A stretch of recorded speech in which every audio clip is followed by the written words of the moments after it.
So, my fiancé looks at me and says, "You know, my friends think you're kind of a letdown for someone like me. They keep saying I should try to do better." I didn't even blink. I just told her, "All right, go right ahead then." Right after that, I didn't waste any time.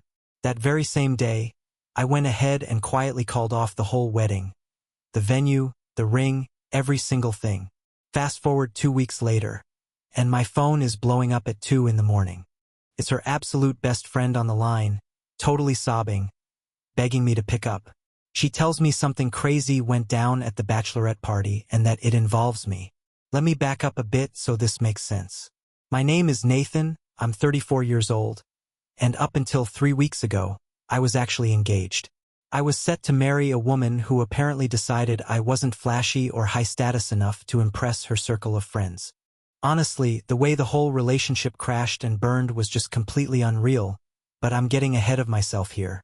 Amy and I had been together for 4 solid years, and we'd been engaged for about 6 months of that.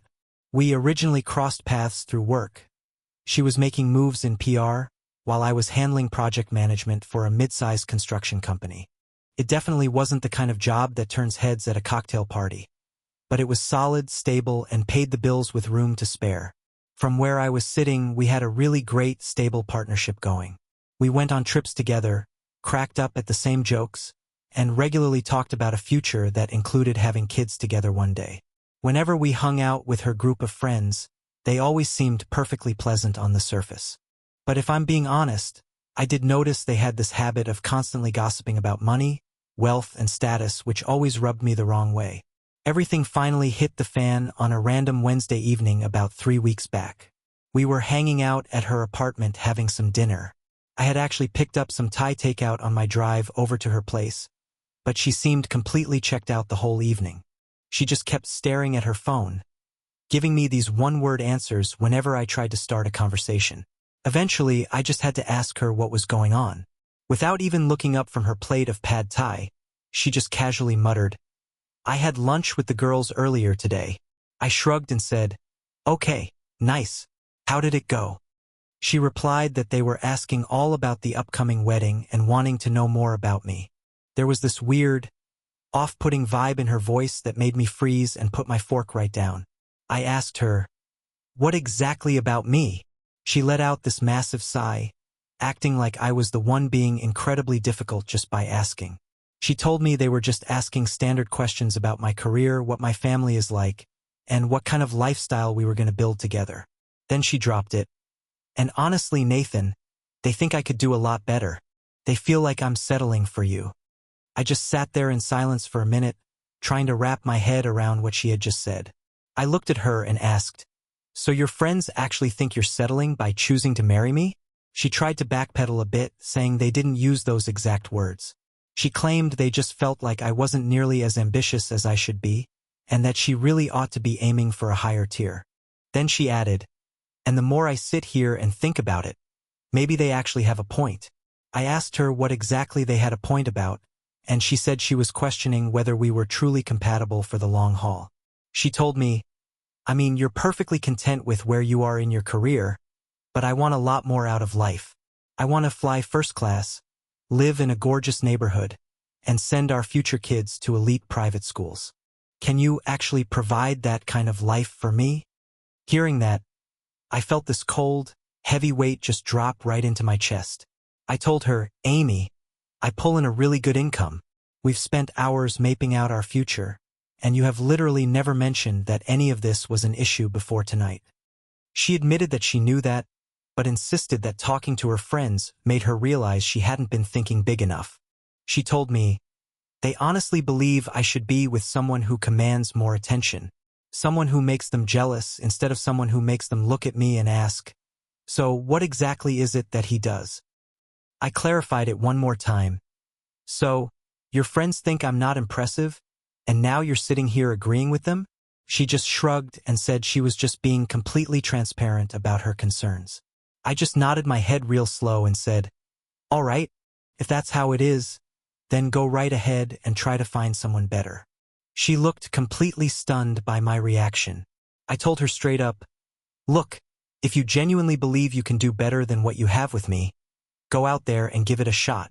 I am absolutely not going to sit around here auditioning to prove my worth to you or your circle of friends. Either you love me and want to marry me for who I am, or you don't.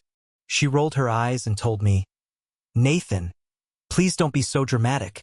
I fired right back. I'm not being dramatic at all. I'm being incredibly clear. You just got finished telling me I'm not impressive enough for you. You genuinely feel like you're settling, so do yourself a favor and don't settle. We are completely done. She looked at me blankly and said, Wait, are you seriously breaking off our engagement over this? I'm just trying to have an open, honest discussion with you. I told her, No, you're not having a discussion. You're telling me that I don't measure up while fully expecting me to beg you and try to convince you otherwise. I'm completely above doing that. I'll make sure to drop off your ring tomorrow.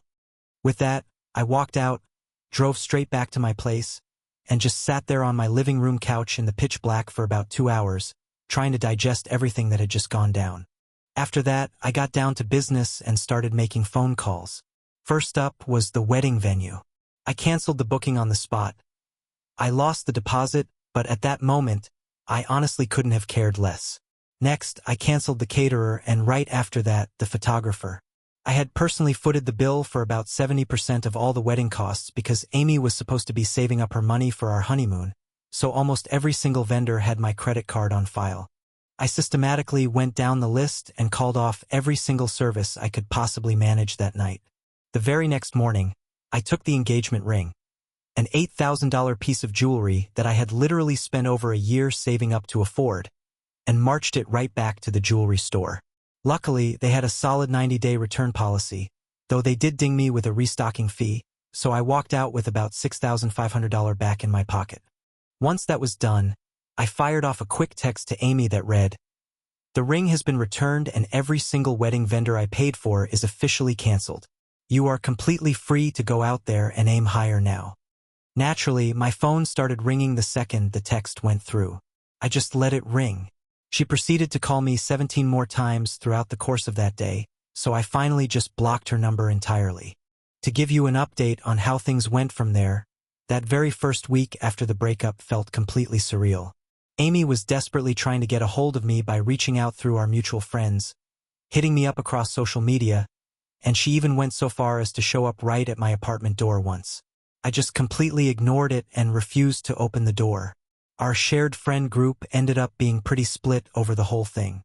Some of them genuinely thought I had completely overreacted, while others felt like Amy had finally shown her true, shallow colors and that I had actually dodged a massive bullet. But here is the kicker that I didn't even know at the time. Amy hadn't actually told a single person that we had broken up. She was still actively posting wedding planning updates all over her social media profiles and constantly messaging her friends about going dress shopping. According to my buddy Jake, who happened to be close with one of her bridesmaids, Amy was telling her entire circle that I was just going through some personal stuff right now and that we were just taking a brief, temporary pause. She was completely rejecting the reality that the wedding was off. 2 weeks after we split, her bachelorette party was lined up for the weekend. I had completely wiped it from my mind until Jake brought it up to me. The whole event was supposed to take place out in Nashville, a massive weekend getaway with her 6 closest girlfriends. I honestly assumed she would have called the whole thing off once the reality of the situation finally set in, but apparently, she went right ahead with the trip anyway. Then, at exactly 2:47 a.m. on that Saturday night of her bachelorette weekend, my phone starts buzzing with an incoming call from an unknown number. I came really close to just ignoring it, but some gut feeling made me press answer. I said hello, and the voice on the other end says, Nathan, it's Jessica. Jessica was Amy's maid of honor, and she was crying so incredibly hard that I could barely even make out what she was trying to say. I told her, Jessica, take a breath. What's wrong? She gasped out, I need to tell you something. We can't let Amy do this to you. Oh my God. I feel physically sick right now. I tried to calm her down and told her to slow down and explain what she was talking about. She told me it was about the bachelorette party out in Nashville.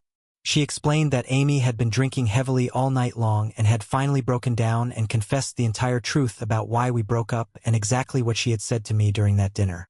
What would you do if you found yourself in a situation like this?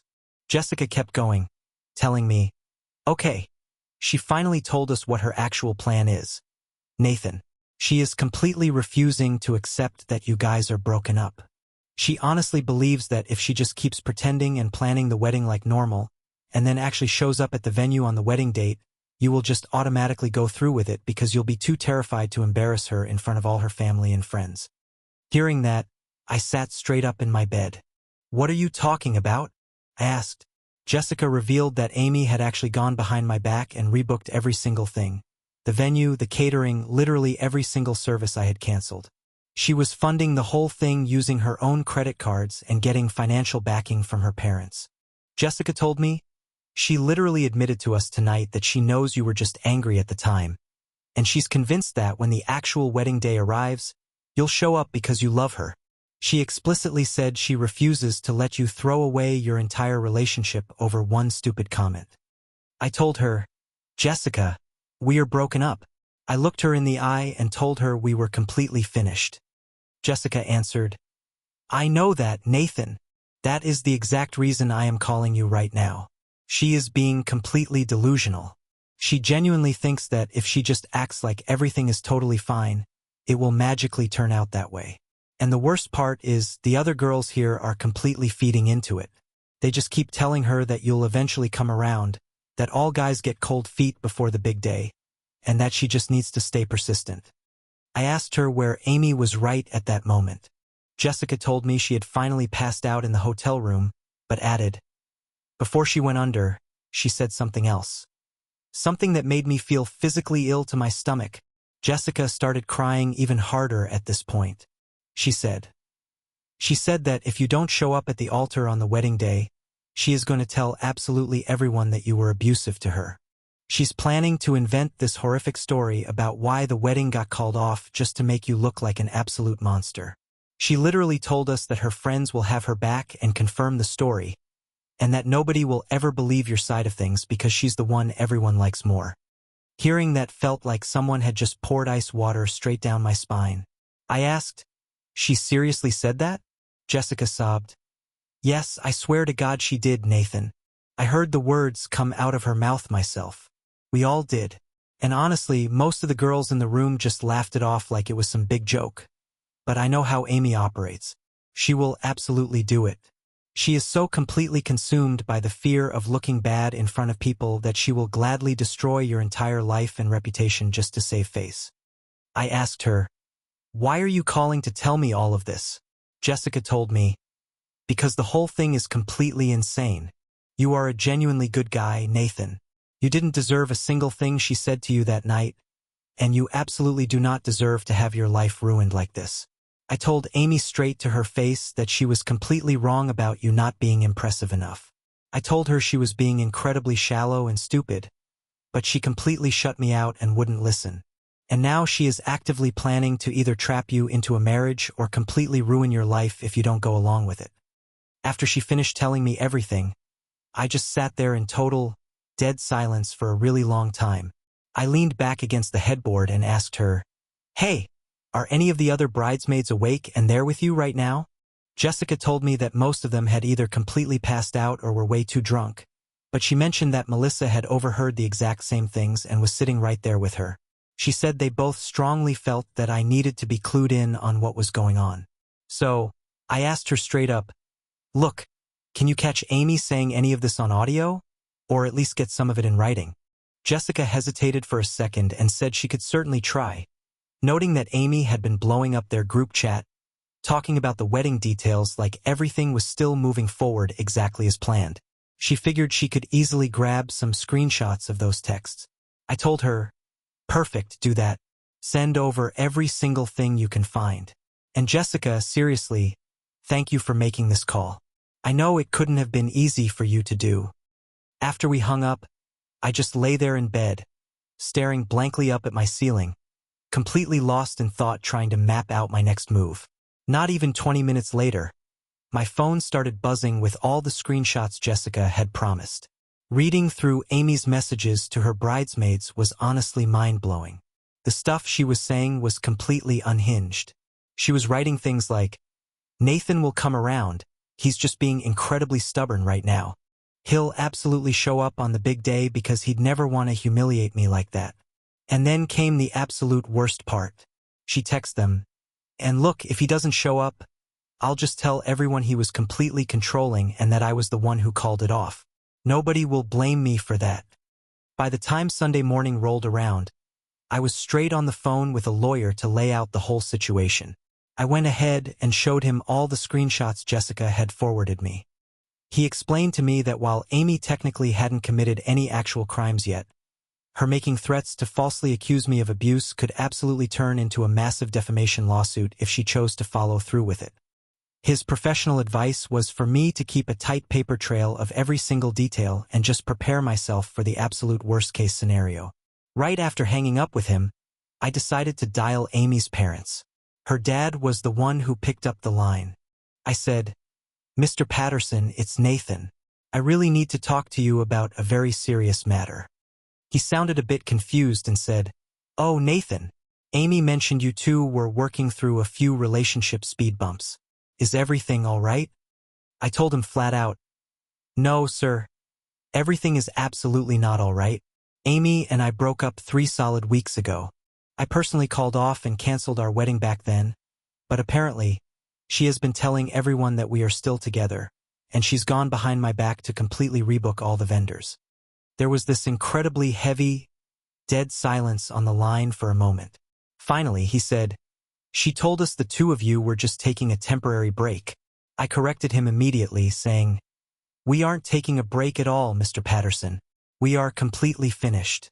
When I ended things, it was because she told me to my face that I wasn't impressive enough for her or her circle of friends, and she simply refused to accept reality.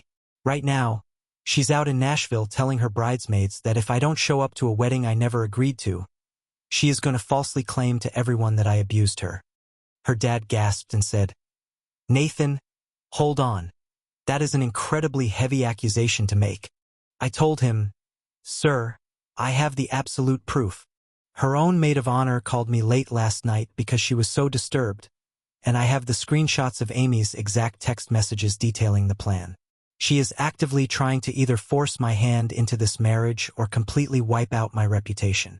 I wanted to make sure you heard this directly from me before things get legally ugly." Mr. Patterson then asked me to send over those screenshots so he could see them for himself, which I did right away, and he promised he'd call me right back. Took about 2 hours, but he finally rang me back. He sighed and told me, "Look, I just got off the phone with Amy, and she is honestly not in a good place right now, Nathan. She admitted to me that she's been living in total denial about the breakup. But she swears up and down that she would never actually go through with making false abuse allegations, claiming she was just heavily intoxicated and talking absolute nonsense."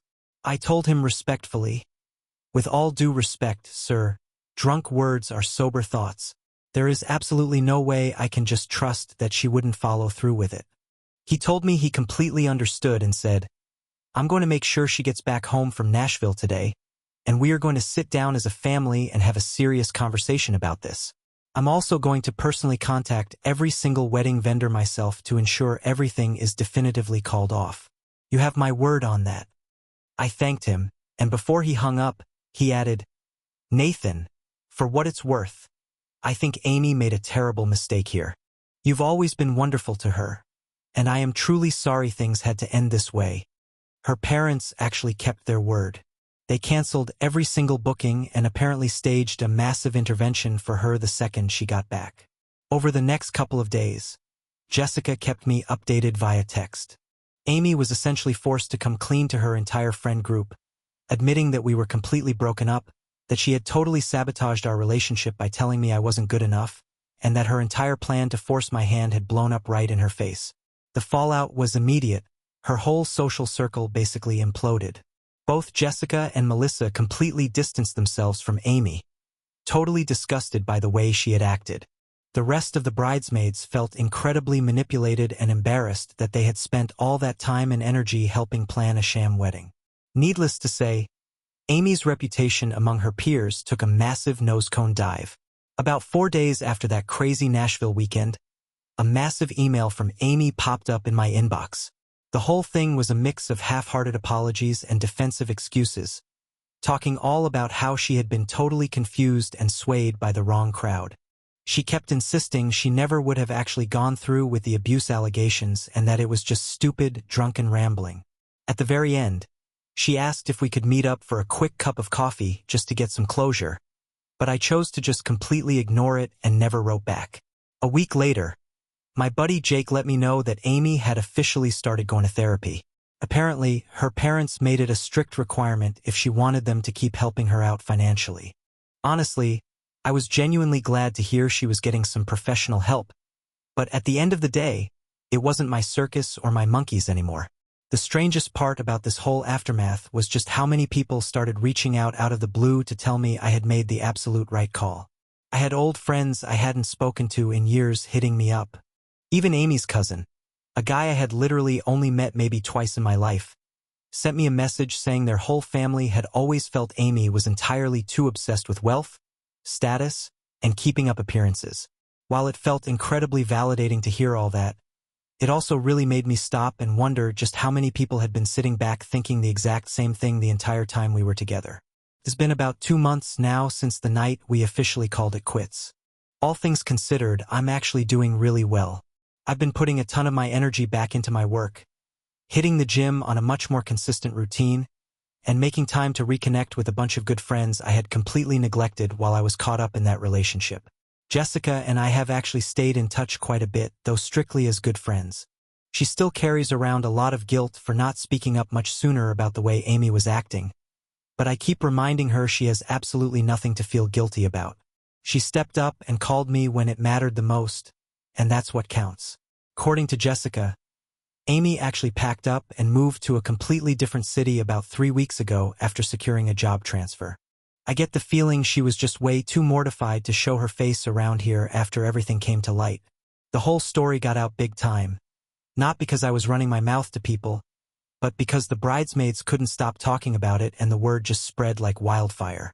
In a town this size, that level of crazy drama is never going to stay a secret for long. In fact, just last week, I randomly bumped right into one of Amy's friends from that infamous lunch, the exact one who apparently started the whole conversation about me not being impressive enough. We were at a local coffee shop, and she actually walked right up to my table. She looked at me and said, "Nathan, hi. Do you mind if I talk to you for just a second?" I told her sure, go ahead. She looked incredibly uncomfortable, shifted her weight, and said, "I just really wanted to come over and tell you how sorry I am for the things I said about you to Amy that day. I honestly never thought she would take it so seriously, and I definitely never imagined it would blow up into a massive disaster like this." I looked at her and asked, "What exactly was it that you said?" She swallowed hard and said, "I basically just questioned whether you actually had enough ambition to support the kind of lifestyle she wanted. It was incredibly stupid and judgmental of me, and honestly, I was just projecting my own personal issues onto your relationship. Amy has always been super insecure about how she measures up to other people, and I think I just fed right into that insecurity. I feel absolutely terrible about it." I looked her in the eye and asked, "Did you have any idea she was planning to push forward with the wedding anyway?" She shook her head quickly and said, "No. I swear to God I didn't know a single thing about that until after the Nashville trip went down. When I finally found out she was threatening to make up false abuse claims, I was completely horrified. That is so beyond okay." I just nodded and told her, "No, it's definitely not okay." She sighed and added, "For whatever it's worth, I do think she genuinely loved you, Nathan. She just got it stuck in her head that she needed to be with someone super flashy just to prove her worth to everyone else. It was never truly about you as a person." I just nodded my head, told her I appreciated the apology, and thanked her for saying it. She walked away, and I just sat there with my coffee, letting her words sink in for a minute. Amy might have loved me in her own way, but she clearly didn't love me enough to stand up for me when her friends were talking trash, and she certainly didn't love me enough to just be proud of the solid life we were building together instead of chasing after some imaginary high-status option. That version of love is never going to be enough to sustain a marriage. I can honestly say I don't feel bitter about any of it anymore. I just feel an overwhelming sense of relief. I'm incredibly relieved that the truth came out before we actually walked down the aisle. I'm relieved Jessica made that phone call in the middle of the night, and I'm deeply relieved that I didn't waste years of my life tied to someone who looked at me like a status symbol to show off instead of an actual partner. The cash from the engagement ring return is just sitting tucked away in a savings account right now. I haven't quite decided what I want to do with it yet. I might use it to take a big trip somewhere I've always wanted to visit, or I might just let it sit right there as a permanent reminder that I made the absolute right choice for my life. Amy's parents even sent me a really nice card last week, apologizing all over again for the whole ordeal and thanking me for handling such a messy situation with real maturity. It was totally unexpected, but it was a classy move on their part. As far as stepping back out into the dating scene goes, I'm definitely not rushed to get out there just yet, but I'm completely open to the idea when the timing feels right. Next time around, though, I am going to be a whole lot more vigilant about looking at a person's core values. I'll be paying close attention to whether they truly see me as enough exactly as I am, without feeling the need for me to be more flashy or impressive just to satisfy their friends. This whole crazy ride taught me that when you finally find the right person, they won't ever feel the need to aim higher, because they'll already know they hit the exact target they were looking for.